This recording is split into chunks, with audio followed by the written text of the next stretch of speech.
Later today, something stunning is going to happen that'll catch many Americans by surprise. The so-called Postmaster General is going to announce details that will lead to the end of the United States Postal Service and universal postal delivery in this country. This is an incredible blow to our economy. They're talking about closing processing centers. Let me just be specific. In my area, they're talking about closing the Eugene Springfield Processing Center. It means if I mail a letter from Springfield to Eugene, 6-7 miles away, it'll be carried by truck to Portland, Oregon, and then sorted there and then trucked back down sometime that week. They're saying they will no longer guarantee 1-day or 2-day delivery on first-class mail. They're going to move to a guarantee of sometime. If you mail it on Wednesday, it'll be a minimum of 3 days till, whoops, wait, we don't have Saturday delivery anymore under this plan, so actually you mail a letter on Wednesday or a bill on Wednesday, it won't get there until the next Monday. They will drive more people to use the services that have cut into their revenues. They will drive, but some people don't have that option.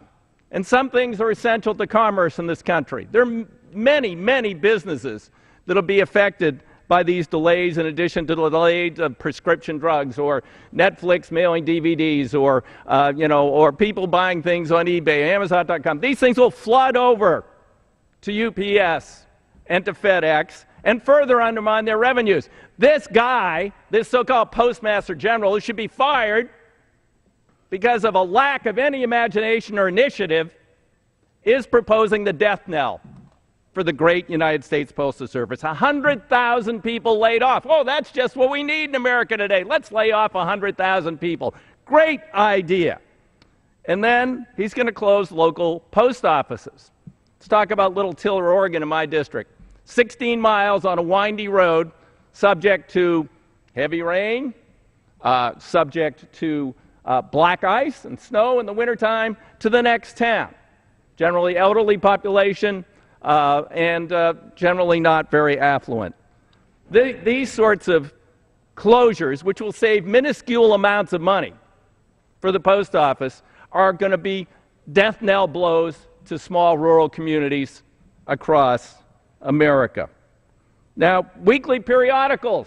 Get today's news next week. Sometime.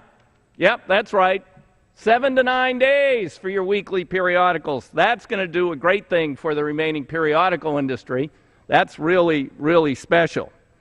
And again, driving people to look for alternatives that will further undermine their revenues. I don't think there could be a more short-sighted proposal. Now, there's plenty of blame to going around because this Congress has failed to act.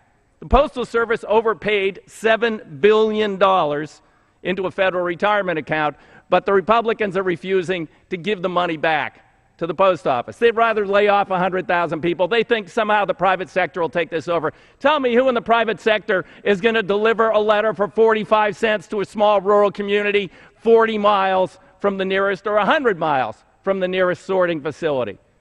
That's not going to happen.